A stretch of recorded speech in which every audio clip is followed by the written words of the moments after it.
Santiago capítulo 5, versículo 7. Por tanto, hermanos, tened paciencia hasta la venida del Señor. Mirad cómo el labrador espera el precioso fruto de la tierra, aguardando con paciencia hasta que reciba la lluvia temprana y la tardía. Tened también vosotros paciencia y afirmad vuestros corazones, porque la venida del Señor se acerca. Hermanos, no os quejéis unos contra otros, para que no seáis condenados. He aquí el juez está delante de la puerta. Que el Señor bendiga esta lectura de su palabra en nuestros corazones. El lema que el Señor nos ha dado para este año 2015 es la paciencia del Señor.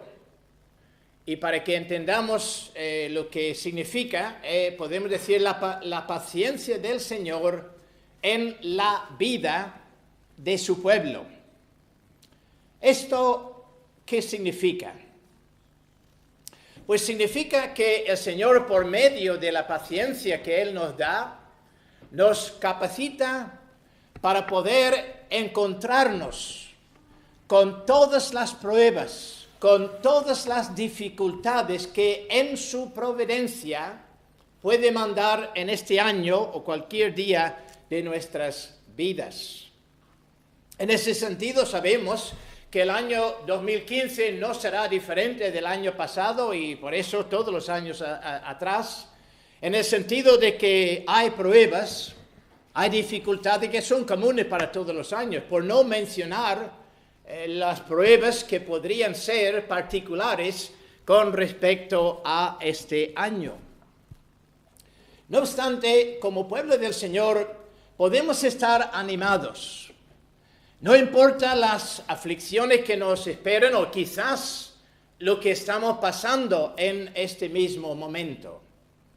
Porque sabemos que el Señor nos capacita. ¿En qué sentido? En el sentido que Él ha enviado su Espíritu, el Espíritu Santo, para morar en nuestros corazones. Y una de las gracias, una de las evidencias del Espíritu Santo en la vida del creyente es la paciencia, de acuerdo con lo que Pablo está enseñando hoy en su carta a los Gálatas. Entonces, de esta manera, estamos todos capacitados precisamente para encontrarnos con lo que el Señor quiera mandarnos en su providencia a lo largo de este año. Estar dispuestos a someternos, a aceptar lo que el Señor nos manda. Y en eso se trata precisamente la paciencia. En eso tenemos el mejor ejemplo en toda la Escritura, en Job, el hombre conocido en la Sagrada Escritura por su paciencia. Por la gracia del Señor, Job pudo encontrarse con aquellas pruebas tan duras, tan difíciles que el Señor envió a su vida. Pero no solo que pudo encontrarse con ellos, sino es la actitud con la cual Él acepta estas pruebas en la providencia del Señor. Leemos en el primer capítulo de su libro que cuando le vinieron aquellas noticias de que todas sus posesiones ya habían sido destruidas, de que también toda su familia había sido matada, entonces leemos: Job se levantó y rasgó su manto y rasuró su cabeza y se postró en tierra. Eso no es sorprendente. Cuando pensamos en el peso de aquellas aflicciones que vinieron sobre él, de que él se acabe en la tierra, no es ninguna sorpresa. Y dice que se postró en tierra y ¿qué? Y se enfureció, se enfadó con el Señor, empezó a quejarse con el Señor. En absoluto. Dice, y adoró. Empezó a rendir culto a Dios. Este Dios que aparentemente Él está afligiendo, este Dios que aparentemente le está haciendo imposible en la vida, empieza a adorar a Dios frente a todas estas pruebas y dificultades que de repente han venido a su vida. Y dijo: desnudo salí del vientre de mi madre y desnudo volveré allá. Jehová dio y Jehová quitó, sea el nombre de Jehová bendito. Hermanos, la paciencia del Señor es algo que es disponible a todo creyente. Todo creyente, por lo tanto, puede soportar todo lo que el Señor permite pasar en su vida con la misma actitud de Job. Entonces, no es cierto que tenemos que concluir si cuando tenemos expresiones contrarias a lo que vemos aquí en el caso de Job, es porque todavía nos queda mucho a madurar, a crecer en cuanto a esta gracia de la paciencia. La paciencia del creyente en Cristo en realidad es una reflexión de la paciencia del Señor mismo, ya que en Romanos 15, versículo 5, Dios es llamado el Dios de la paciencia, el Dios de la paciencia. Por tanto, eso es la exhortación del Señor para nosotros por medio de Santiago. Por tanto, hermanos, tened paciencia. En otras palabras, el Señor nos está llamando a ser como Él, para que a través de nuestras vidas, nuestras personas, nuestra forma de vivir de cada día, estamos reflejando precisamente esta característica del Señor, el Dios de la paciencia. Podemos decir de que eso es lo que se refleja a través de nuestra vida. Cuando la gente que nos está cerca y que nos conoce bien, la gente que está a nuestro alrededor mirándonos todos los días, ellos ven en nosotros esta característica, este parecido a nuestro Señor. Aquí en este pasaje, Santiago, por la inspiración del Espíritu Santo, nos da 7 directivos para estimular, para promocionar, digamos, la paciencia del Señor en nosotros. Os acordaréis que en el estudio anterior, pues consideramos ya 2 de estos directivos. Vimos que para perseverar con paciencia en la fe tenemos que promover el retorno del Señor. Tened paciencia hasta la venida del Señor. Lo que va a aumentar esta paciencia en nosotros es cuando nosotros tenemos nuestros ojos puestos en el que va a venir otra vez, va a cumplir su promesa. Eso es lo que debe estar estimulándonos cada día en nuestra paciencia, a pesar de nuestras circunstancias. Pero también vimos que para perseverar con paciencia en la fe, tenemos que parar los restos del pecado en nosotros. He aquí el gran impedimento. He aquí la lucha que tenemos todos los días. Hemos de tener paciencia hasta la venida del Señor. En otras palabras, hasta la venida del Señor estamos en una batalla. Y esta batalla no solo tiene que ver con lo a nuestro alrededor o este diablo que nos rodea como un león rugiente, sino el enemigo que tenemos dentro. Y tenemos que parar por la gracia del Señor. Y en eso hace falta la paciencia. Paciencia día tras día en la lucha con respecto al pecado. Pero también, y eso es lo que vamos a enfocar en esta mañana, que también Santiago sigue aquí con otro directivo, y es que para perseverar con paciencia en la fe tenemos que pesar la realidad del juicio final. Fijaos en el versículo 9. Dice aquí: hermanos, no os quejáis unos contra otros para que no seáis condenados. He aquí, el juez está delante de la puerta. Parece ser que esta expresión, el juez está delante de la puerta, se refiere a una costumbre que existía en aquel entonces. Aparentemente, cada tribunal tenía 2 puertas.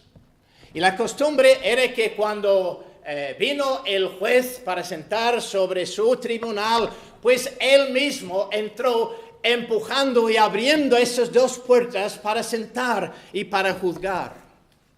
Santiago está empleando esta costumbre para representar la venida del Señor, quien está al punto de llegar para abrir las puertas de su tribunal, donde va a sentarse para juzgar a todo el mundo.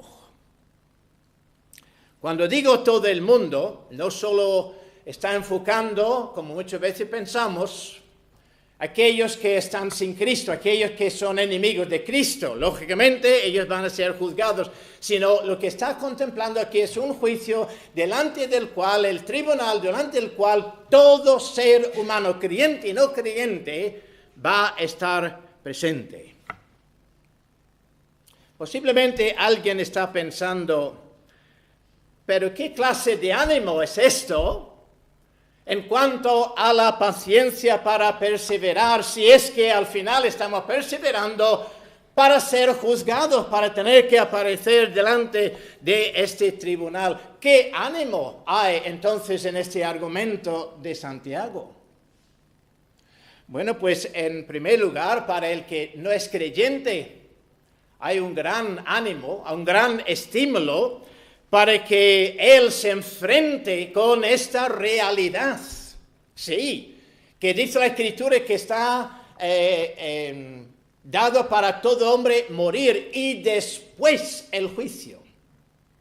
Y tú un día, si no estás en Cristo, tendrás que llegar a este tribunal sabiendo que en este momento la condenación de Dios está sobre ti porque estás sin gracia, estás sin Cristo en tu vida. Y por lo tanto, tú tendrás que llegar a este tribunal en esta condición.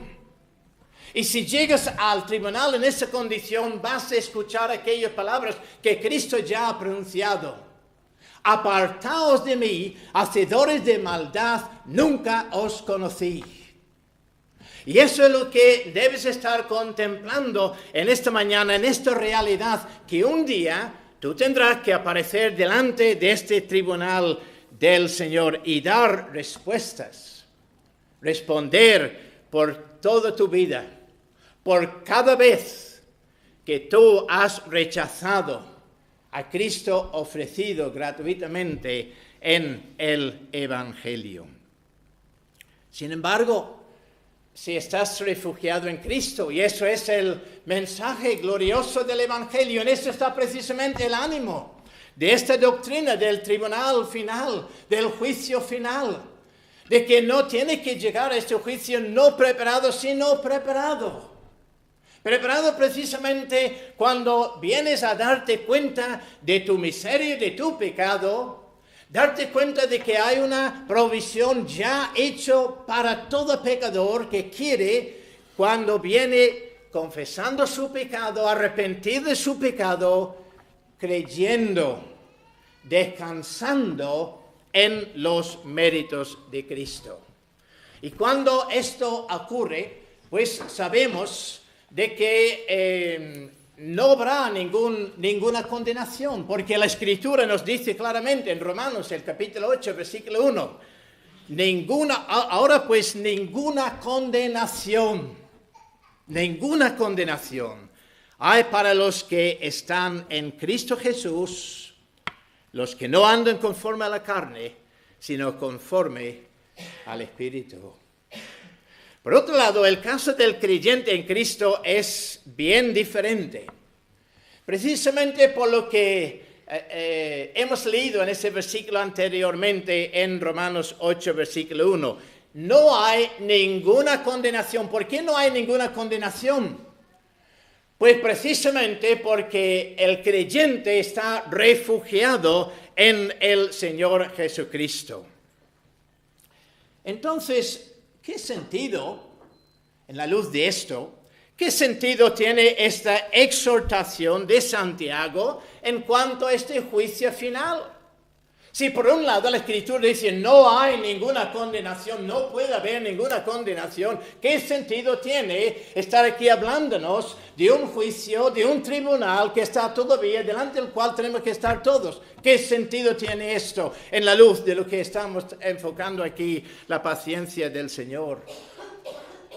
Es que además de estos versículos que tenemos aquí en Santiago, hay también otros pasajes de la Escritura que parece confirmar esta misma amenaza que Santiago aparentemente está dando. Por ejemplo, tenemos 2 de Corintios, capítulo 5, versículo 10. Dice, porque es necesario que todos nosotros, Pablo se incluye a sí mismo, es necesario que todos nosotros compadezcamos ante el tribunal de Cristo, para que cada uno reciba según lo que haya hecho mientras está en el cuerpo, sea bueno o sea malo. Esto nos hace entender que en este juicio, como acabamos de decir antes, todos van a aparecer, tanto creyentes como no creyentes. Cierto que para la Escritura enseña con mucha claridad que no, aunque todos están presentes igualmente, todos no serán juzgados de la misma manera. Es decir, la sentencia no va a ser la misma para todos, aunque todos están delante del mismo tribunal. Los que no creyentes serán juzgados. Y dice la Escritura, juzgados de acuerdo con sus obras en esta vida. Y en este día muchos van a descubrir lo que han escuchado muchas veces en la predicación del Evangelio, que las obras, sus obras que ellos venían considerando suficientes para poder presentarse delante de Dios y para por ellos ganar el cielo, pues van a estar bien sorprendidos en este día. De hecho, tal es el carácter de las obras humanas que el apóstol Pablo, en su primera carta a los Corintios, capítulo 3, versículos 12 y 13, declara que serán quemados. Dice, y sobre este fundamento alguno edificare oro, plata, piedras preciosas, madera, heno, hojarascas, la obra de cada uno se hará manifiesta. Porque el día del tribunal, el día la declarará, pues por el fuego será revelada. Y la obra de cada uno, cual sea, el fuego la probará. El fuego de este día la probará, cada una de esas obras. Fijaos en esto. Dice aquí el apóstol que sobre el fundamento de Cristo, sobre este fundamento todo ser humano está construyendo de alguna manera. Todos estamos construyendo sobre este fundamento. ¿Por qué? Porque Cristo vino. Cristo en la cruz estableció este fundamento. Sobre este fundamento cada ser, cada individuo está construyendo. Pero la cuestión es, ¿cómo está construyendo? Si por la gracia del Señor está construyendo lo que Pablo describe aquí como oro, plata, piedras preciosas, sabemos que esos son materiales que no se consumen con el fuego, sino todo lo contrario. Lo que hace el fuego, y el fuego está allí igualmente, pero lo que hace el fuego con respecto a esos materiales es purificarles, es hacerles más puros, es hacerles brillar cada vez más, hermanos. Esto es el propósito por el cual viene este fuego que nosotros conocemos tantas veces en nuestras vidas. El Señor en su providencia envía, manda su fuego con el fin de quemar en nosotros todo aquello que no es para su gloria, con el fin que crezcamos. Qué distinto aquellos que están edificando sobre este fundamento con esos otros materiales, madera, heno, hojarascas. Estos sí son materiales que se queman con el fuego y además que se queman, se consumen rápidamente. Pablo aquí describe lo que ocurrirá cuando Cristo venga. Y eso es algo que está muy enfatizado en la Escritura. Por ejemplo, en Colosenses 1, 21, 22 leemos, y a vosotros también, que erais en otro tiempo extraños y enemigos en vuestra mente, haciendo malas obras, es lo que caracterizaba a esas personas en aquel entonces, ahora os ha reconciliado en su cuerpo de carne, por medio de la muerte para presentaros santos y sin mancha e irreprensibles delante de Él. Está claro que Pablo aquí tiene el mismo propósito que Santiago. Porque seguimos leyendo en este mismo pasaje de Colosenses 1 y dice, si en verdad permanecéis fundados y firmes en la fe, implicado en eso es la paciencia. Van a permanecer, van a ser firmes por la paciencia del Señor en ellos. Y sin moveros de la esperanza del Evangelio que habéis oído, el cual se te predica en toda la creación que está debajo del cielo, del cual yo, Pablo, fui hecho ministro.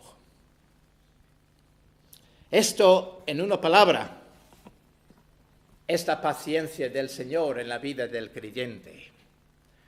Precisamente es en este sentido que el juicio del Señor es muy animador para el verdadero creyente y es un excelente estímulo para su paciencia. Entonces, ¿qué quiere decir aquí Santiago? ¿Qué quiere decir cuando dice, hermanos, no os quejáis unos contra otros para que no seáis condenados? Y aquí el juez está delante de la puerta. En la luz de toda la Sagrada Escritura podemos decir que lejos de sugerir que el creyente podría ser condenado en este tribunal al final de este mundo, Santiago más bien está corrigiendo lo que podría ser un obstáculo para la paciencia de los creyentes en Cristo. De hecho, como podemos ver aquí en ese versículo 9, este problema es doble, tiene dos caras. En primer lugar, existe el problema de fomentar un espíritu quejoso o disgustado. Fijaos el versículo 9. Hermanos, no os quejáis unos contra otros. No os quejáis unos contra otros. Hemos de saber de que la Biblia que tenemos en nuestras manos no es el original, es una traducción.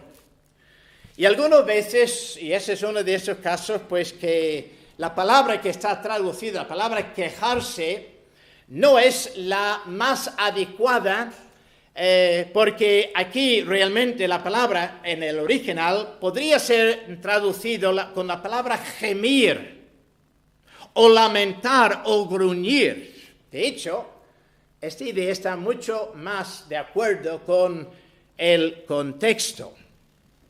Hemos de recordar que esas personas a que Santiago está escribiendo están pasando un momento muy duro, un momento muy difícil en su vida. Lo contemplamos antes, ¿verdad? En los primeros 6 versículos. Vemos cómo estos creyentes, a manos de sus jefes ricos, pues estaban sufriendo mucho. Los jefes estaban aprovechando de ellos. Los estaban robando, los estaban engañando, los estaban acusando delante de los tribunales falsamente y algunos de ellos hasta sufrir la sentencia de muerte. Y estos creyentes pues están en un momento realmente duro. Sus espíritus gimen. Están lamentando por lo que ellos están pasando, por esas injusticias que están pasando en sus vidas. ¿No podemos nosotros de alguna manera identificarnos con esto? ¿No hemos estado ya algunas veces con ese espíritu gimiendo, lamentando las injusticias que tenemos que sufrir en esta vida? Pero hay un peligro aquí. Y el peligro es que en estas circunstancias podrían producir en ellos un espíritu de impaciencia. Vosotros seguramente podéis identificarnos con esto, de que a menudo cuando nos encontramos bajo mucha presión, muchos nervios, mucha tensión, pues lo que hacemos a veces, o demasiado veces, es descargar esta impaciencia o este espíritu de que estamos pasando estas tensiones con aquellos que están cerca de nosotros, que en realidad no tienen nada que ver con nuestras circunstancias. Ellos no han producido esas circunstancias, pero a menudo nos descargamos precisamente con estas personas. Esto es precisamente lo que Santiago está contemplando aquí. No con aquellos ricos, con sus propios hermanos. Bajo la tensión que ellos están recibiendo de sus perseguidores, podrían descargarse fácilmente con sus propios hermanos, mostrando este espíritu de impaciencia. Entonces, habiendo advertido a estos creyentes de no vengarse contra sus enemigos, Santiago ahora les advierte del peligro de dejar fomentar un espíritu impaciente con respecto a sus hermanos. Pero también hay otro problema enfocado aquí por Santiago, y es el de juzgar a otros. Juzgar a otros. Tenemos que entender también otra expresión que encontramos aquí en este versículo. Hermanos, no os quejáis unos contra otros para que no seáis condenados. Condenados. De nuevo, en el original, la palabra literalmente es juzgados.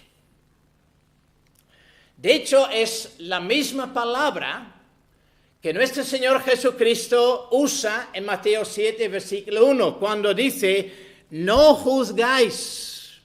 La misma palabra traducida aquí, condenados. No juzgáis para que no seáis juzgados, porque con el juicio con que juzgáis, seréis juzgados. Quejarse los unos de los otros es una forma de juzgar. Y cuando hacemos eso, en realidad nos convertimos en jueces. ¿Cuántas veces llevamos, desgraciadamente, este papel?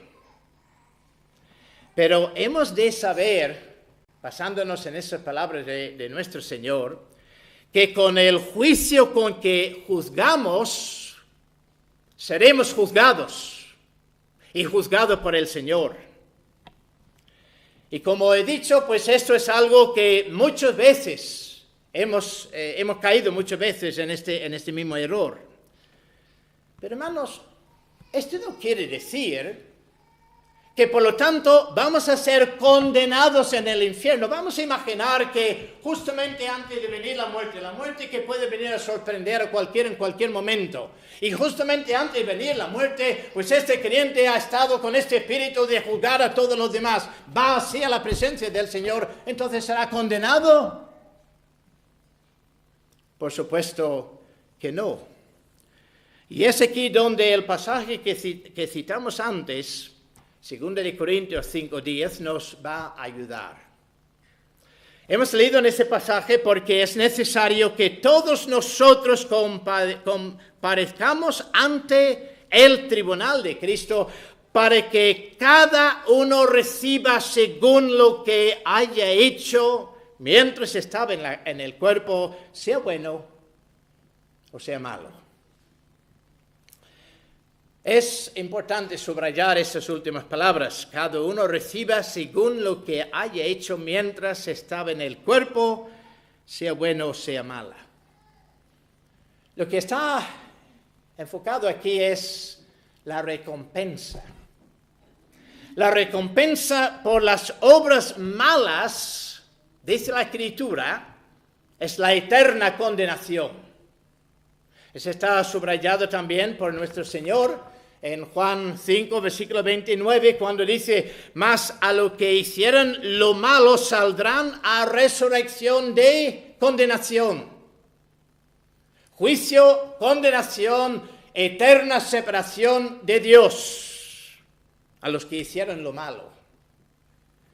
Por otro lado, la recompensa por las obras buenas es la vida eterna.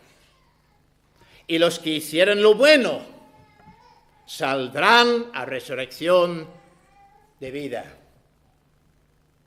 La cuestión ahora es, ¿qué clase de obras son estas que merecen la vida eterna? ¿Qué clase de obras son estas que merecen la vida eterna? La Biblia en ese sentido no puede ser más claro. Todos estamos, por lo menos los que tenemos un mínimo de conocimiento de la Escritura, estaremos familiarizados con este pasaje clásico de Efesios 2, versículos 8 y 9. Por gracia sois salvos por medio de la fe, y esto no de vosotros, pues es don de Dios, no por obras, para que nadie se gloríe.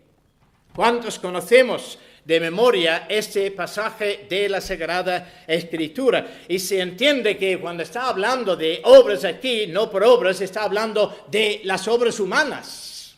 No somos salvos por las obras humanas. En otras palabras, la salvación del pecador, de su pecado, de la eterna condenación, es por el favor inmerecido de Dios. Eso es la gracia. La gracia de Dios, el favor inmerecido de Dios. Aunque Dios no tiene ninguna obligación a salvar a nadie, hubiera sido justo mandar a toda criatura a la eterna condenación por su propio pecado, por su propia rebeldía contra Él. Sin embargo, leemos que Dios muestra su amor para con nosotros en que, siendo aún pecadores, Cristo murió por nosotros. Esto quiere decir que la salvación es solo a base de los méritos de Cristo, podríamos decir, a base de las obras de Cristo. Solo por Cristo el pecador puede ser librado de la culpabilidad de su pecado. Los méritos de Cristo que nos libran del castigo de nuestro pecado es el fruto de su persona y de su obra. El fruto del milagro de la encarnación, Dios manifestándose en carne, tomando nuestra naturaleza en unión con su propia naturaleza para poder representar a Dios y a nosotros al mismo tiempo. Está como el fruto de toda su obra, de toda su vida de perfecta obediencia a Dios, con el fin de llegar a la cruz y así morir el justo por los injustos para llevarnos a Dios. Resucitarse al tercer día, sentarse a la diestra del Padre, donde ahora está intercediendo continuamente por nosotros. Cualquier otra clase de obra, fuera de lo que acabamos de decir, es lo que la Escritura describe como trapo de inmundicia. Trapo de suciedad ante los ojos de Dios. Nada menos que esto, las obras, los méritos de Cristo, puede dar satisfacción a la justicia divina. Nuestras obras jamás lo pueden hacer por la sencilla razón que hemos llegado a este mundo ya en condición de pecado. Por lo tanto, incapacitado por el pecado, No hay forma en que, por un lado, pudiéramos haber guardado de manera perfecta, de manera continua, la ley de Dios. Todo lo contrario, nos enseña la Escritura, que la quebrantamos día tras día con nuestros pensamientos, con nuestras palabras y con nuestros hechos. Pero imaginando de que hubiera sido posible para nosotros guardar de manera perfecta, de manera continua la ley de Dios, tampoco hubiéramos capaces de dar satisfacción por la ley una vez quebrantada.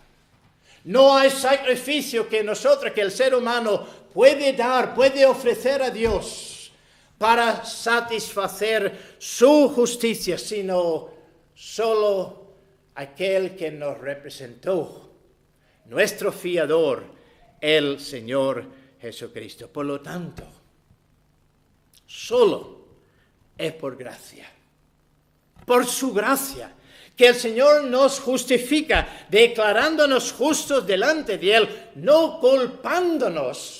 Y fijaos en eso, no culpándonos de nuestros pecados. ¿Por qué? Porque culpó a nuestro sustituto, quien sufrió en nuestro lugar. Eso es lo que leímos al principio del culto.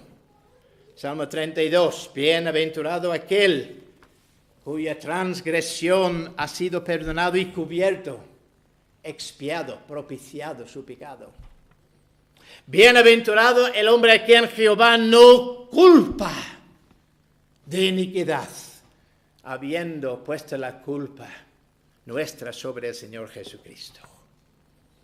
Entonces, habiéndonos recibido en su favor por los méritos, por las obras de nuestro fiador, el Señor no solo nos recibe a nosotros en nuestras personas, sino recibe también nuestras obras. Recibe también nuestras obras, porque en realidad no son nuestras obras, sino sus obras en y por medio de nosotros. Si hubiéramos continuado en ese pasaje clásico que citamos antes en Efesios 2, dice el versículo 10, ¿por qué? Evidentemente está hablando de lo que había afirmado antes, de que es por gracia, no es por obras, porque dice, somos hechura suya, creados en Cristo Jesús para buenas obras. No es por nuestras obras que somos o hemos sido creados en Cristo Jesús, sino habiendo sido creados en Cristo Jesús por la pura gracia del Señor, ahora entonces es el resultado de eso, son sus obras en nosotros, las cuales Dios preparó de antemano para que anduviésemos en ellas. Entonces son estas obras que serán premiados en el día del tribunal de Cristo. Todo lo demás que es de nosotros será quemado. Ya os he dicho antes, el Señor en su gracia cada día va quemando poco a poco estas cosas que todavía hay en nosotros, estos restos del pecado, estas cosas que están impidiendo su gloria brillar aún más a través de nosotros. En ese sentido, dice la Escritura, que Cristo en este día, habiendo dado la sentencia inocente a base de su propia obra, va a presentar este pueblo redimido por su sangre, presentar este pueblo como santos y sin mancha delante de su Padre. Precisamente por esto, la Escritura a menudo nos exhorta en cuanto a las buenas obras. ¿No es interesante en el contexto de este libro de Santiago, que ha sido acusado de enseñar una salvación por obras? Porque el énfasis de Santiago aquí es continuando de la base que ha puesto Pablo con respecto a la justificación delante de Dios por los méritos de Cristo. Santiago está insistiendo, pues bien, ahora tiene que haber evidencia de esto, tiene que haber obras que corresponden a esta base. Y es interesante notar el énfasis que la Escritura pone, no solo en Santiago, sino en todos los lugares.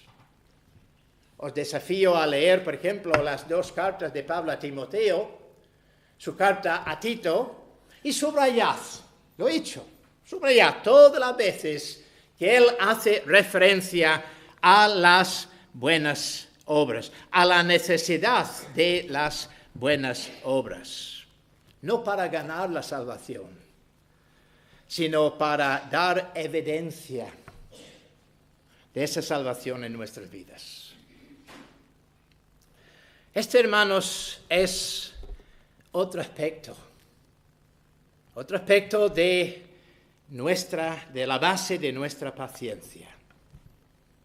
Y sobre este fundamento que Pablo declara en Filipenses 1, versículo 6, estando persuadido de esto, que el que comenzó en vosotros la buena obra, la perfeccionará hasta el día de Jesucristo. ¿Cómo se atreve Pablo a hacer esa afirmación con esos creyentes? Es que él los conoció, claro que los conoció y muy de cerca.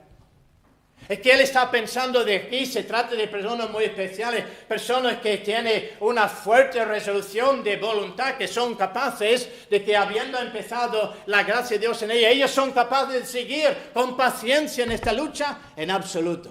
Nadie conoce mejor lo que es la carne que el apóstol Pablo. Su confianza no está para nada en esas personas cuando él hace esta afirmación, sino en el Señor, quien comenzó esta obra. Y la evidencia es que si el Señor ha comenzado esta obra, y él lo ha visto habiendo estado allí a través de la predicación, su predicación del Evangelio, ve la gracia de Dios obrar en sus vidas, la transformación que esto hizo, la manera que ellos empezaron a crecer en la gracia. Pues basándose en esto, él tiene esta confianza de que el Señor que comenzó esta obra es con el propósito que por medio de la paciencia ellos van siguiendo hasta el mismo día del tribunal de Cristo. Habiendo comenzado, hermanos, habiendo comenzado Cristo su obra en nuestros corazones desde aquel momento de nuestra regeneración, de nuestra transformación, de la misma manera esta obra suya continuará pacientemente hasta el tribunal de Cristo, hasta el día cuando tenemos que abandonar este mundo. Entonces, resumiendo y terminando, el hecho que nuestra paciencia tiene su fundamento en Cristo es segura. Este es un tremendo consuelo para nosotros. No depende de nosotros, no es que nosotros tenemos que esforzarnos, nosotros tenemos que buscar a ser pacientes, no, es que es la operación del Espíritu y tenemos que colaborar por medio de los medios que Él mismo ha establecido, colaborar con el Espíritu, pues para la perfección de esta gracia en nosotros. Es la consecuencia de sus méritos, de los méritos de su favor. Por lo tanto, esta doctrina del juicio final, lejos de socavar el ánimo del creyente, le estimula a proseguir con la paciencia del Señor hasta el fin. No importa los obstáculos, no importa las dificultades. Con esta tranquilidad, con esta confianza de que en este tribunal Él ya sabe lo que es la sentencia, lo que va a ser pronunciada. Inocente, entra en el gozo de tu Señor. Al mismo tiempo, por esta razón, la paciencia del creyente va en aumento, fortalecido por el mismo Espíritu Santo. Así es porque es parte de su fruto en nosotros, ya que una de estas características del fruto del Espíritu es la paciencia. Entonces podemos decir que esta verdad del juicio final sirve para establecer el creyente cada vez más en la paciencia del Señor. Hermanos, en la luz de todo esto, prosigamos siempre por delante, a pesar de todo lo que tenemos en nuestra contra. Todo lo que puede venir como obstáculos en nuestro camino, como incluso hasta el mismo Mar Rojo. Prosigamos. Porque más que proseguimos con paciencia, más fuerte resultará nuestra paciencia. Por esto, hermanos, y con esto termino, dice el Señor, este es su mandato para nosotros, nuestro lema para este año. Por tanto, hermanos, tened paciencia. Oremos a Él.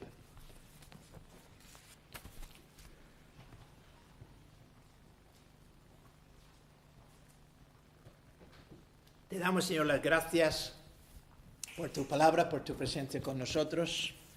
Te damos las gracias, Señor, pues por la luz de tu palabra en nuestras vidas, las enseñanzas, la tranquilidad, el consuelo que esas verdades traen para nuestras conciencias y nuestras mentes, sabiendo que en Cristo estamos salvos, que podemos pensar en lo que normalmente sería algo para aterrizarnos, el juicio final, sabiendo que en Cristo estamos salvados y que no hay ninguna condenación, que no podemos de ninguna manera ser condenados, ya que Cristo ha sido condenado por nosotros en la cruz. Te suplicamos, Señor, por aquellos entre nosotros que todavía no tienen esta confianza, precisamente porque todavía no han dado este paso de fe. Y tu palabra dice que todo aquel que invocare el nombre del Señor será salvo. Todavía no lo han hecho.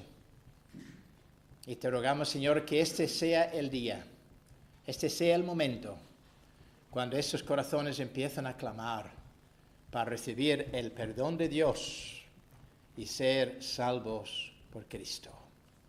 Te lo suplicamos dándote las gracias en el nombre de Cristo. Amén.